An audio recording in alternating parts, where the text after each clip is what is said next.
Hi guys.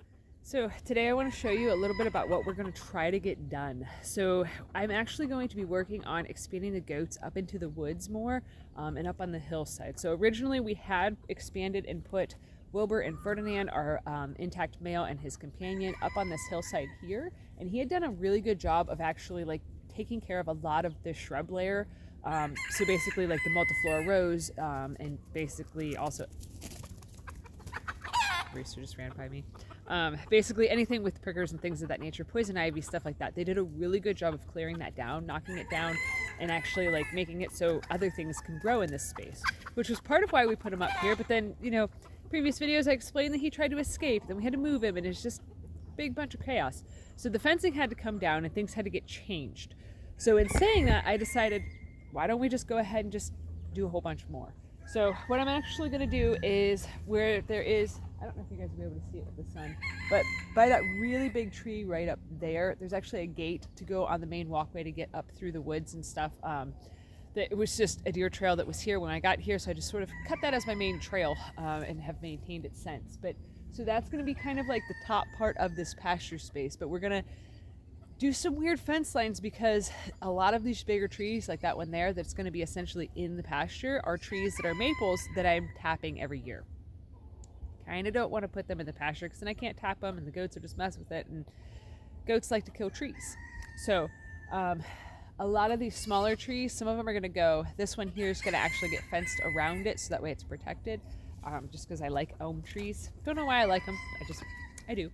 But so some of the trees, like I said, they're going to get wrapped around. This one here is a maple. It's probably just going to go because it's sort of growing wonky and it's just not in good shape. But so basically, yeah, halfway up the hill is where the goats are going to go, and then they're going to go over until, let's see, trying to find good landmarks that I can show you guys so on camera you can see.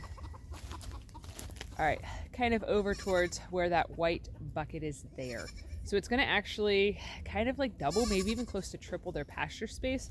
But it's going to look like somebody was seriously drunk when they ran this fence, because like these trees right in here, they're going to stay out of the pasture. So it's going to be like up and then cut around, and it's totally an inefficient use of fencing materials and T-posts and things of that nature. But I really want to protect as many trees as possible. So then that way, like, woo, almost went down. That way trees like this size here, this is a sugar maple here, that way I can tap it this year. And then there's several other trees that are in this line here that I really don't want to get damaged. Oh, that sun is bright.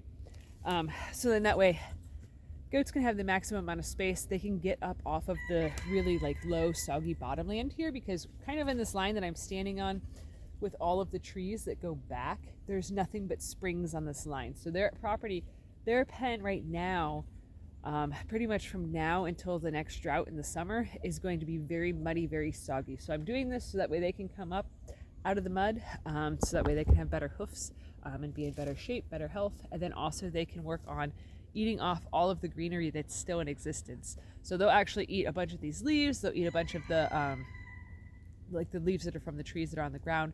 They'll eat the multiflora rose leaves, the blackberry leaves, the black raspberry leaves, things like that.